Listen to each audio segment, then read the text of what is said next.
you're inspired by vintage, antique, nostalgic, and farmhouse Christmas decor, then stick around because I have a lot of things to show you. Today, I'll be filling this antique hutch with vintage Christmas trees that we've collected over the years.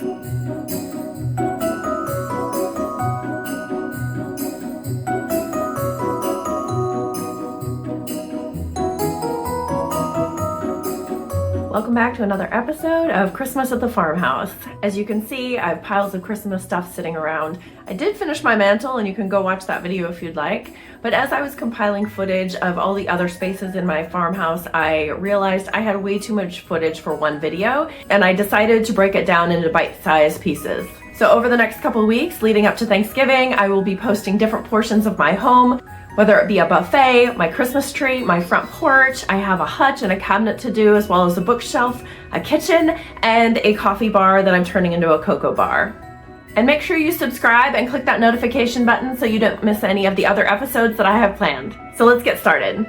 Before getting started, I wanted to make sure and secure the backsplash I had on the top of this piece. It was a little bit rickety. It needs to be properly repaired, but for now I'm just going to use this Gorilla Putty, which is really amazing, by the way, and is meant for hanging art, but I will link it below. I used it for so many things this season. It's really ridiculous. It's all over my house. But anyway, super handy. It was a great temporary fix for this, and you can see that it's secure.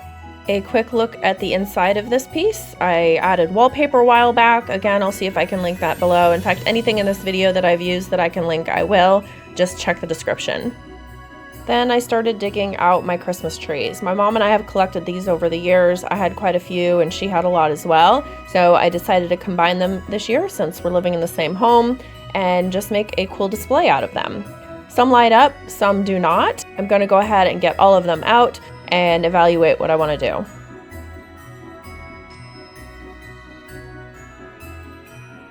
I did drill a small hole in the back for a cord so that I could run this up through the middle, and it actually had a little groove which worked out well, and the shelves were adjustable. So this may not work on all cabinets, but I got lucky with this one and was able to hide most of the cord. I decided to start by placing all of my light up trees. You can see the original price tag on this one. I don't think you can get anything like this at Goodwill anymore for that price, but it's been sitting in my storage forever and I haven't used it. It was the perfect time to pull it out and use it.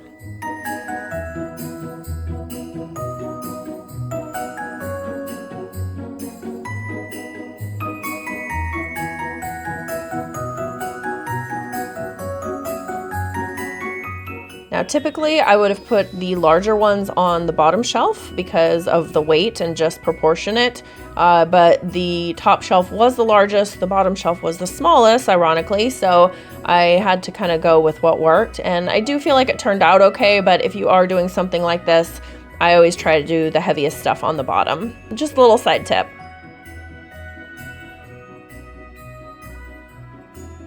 This one I actually found out later I couldn't light up because I was missing a base.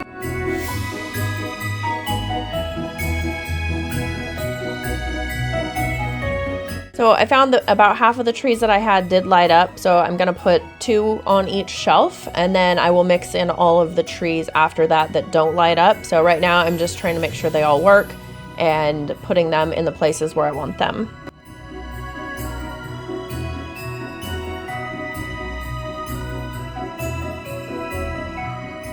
I ended up staggering the lighted trees on each shelf as well, just for a little bit of added interest.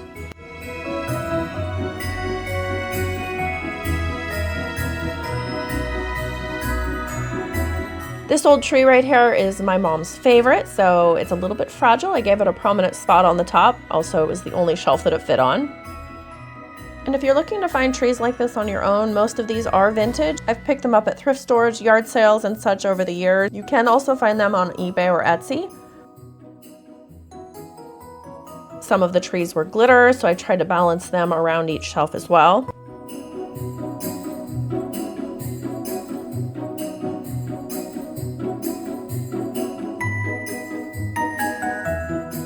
And then I'm also going for symmetry, so not too much snowy tree on one side, some are glass, just trying to find a balance in amongst all of this. The colors were all different, trying not to group too many of the same colors on one side. Really just going with how I feel about it and what I found most visually appealing. Next, I'm going to add some of the lights back into the light up trees. These are easy to lose. Some of them have been glued into the trees, which I get why people do that. I don't necessarily like that. They can sometimes break off and then you're stuck. You can order replacements on eBay or Etsy, places like that, or try your local ceramic store. We have one here in town that I was able to get some at as well. I'm going to add a few little bristle brush or bottle brush trees. These are vintage, so they kind of go with the look, and I needed a little bit of filler.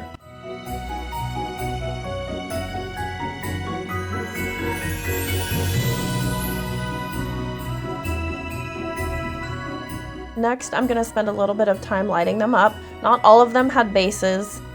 So I ended up just running a string of lights through the whole thing and just putting as many as I could in each one. They didn't light up as bright as I would have liked, but they still created a good ambiance. Now to decorate the top. I just want to show you real quick where this piece is. It's right next to my fireplace, so I definitely want to make sure that the look is very complementary to the rest of the space. I'm definitely going for an older, more antique look. You can go back and watch the mantle video if you'd like. I'll link it above.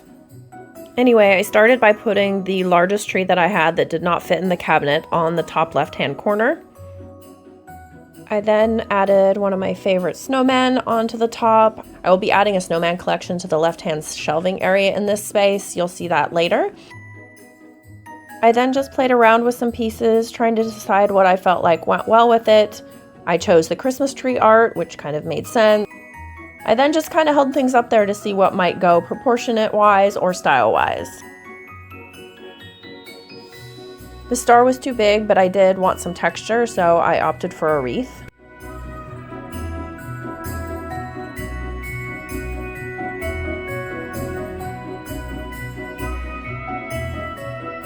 I'm not a huge Disney fan, don't hate me, but I do love these really old antique looking Mickey and Minnie Mouse, and they fit the style I was going for. So while I don't normally put a lot of figures together, or what I might call faces, these seem to go well and pair well with the snowman. Well, I liked that the deer pulled the deer from the wallpaper inside. They just were way too big. And now for more lights. Here I'm just going to play with the balance of them. I ended up putting the snowman on the right-hand side to balance out the height of the tree on the left. And while I had considered hanging the wreath, I ended up liking it on the same level of everything else, and it made a great little backdrop for some texture.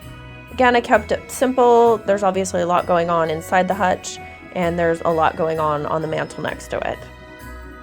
So one last thing that was bugging me, it might have been bugging you too, is the lights inside of the cabinet were just too glaring, and they were creating kind of a messy look, taking away from the trees. So I had this batting snow that I had used for my previous buffet that I did, which you can go back and watch that if you'd like.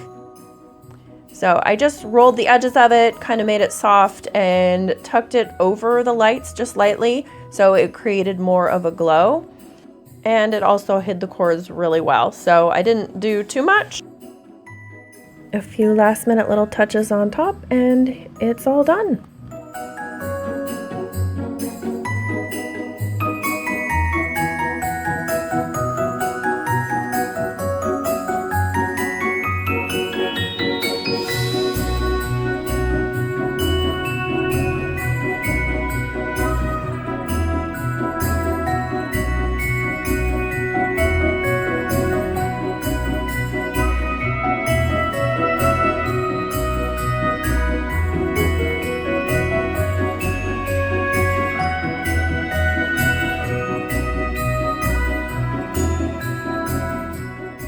Well, that's all for episode 2 of Christmas at the Farmhouse. Don't forget to subscribe and hit that notification button, because I will be dropping a full house tour of all the Christmas areas on the day after Thanksgiving. So have a blessed and happy holiday.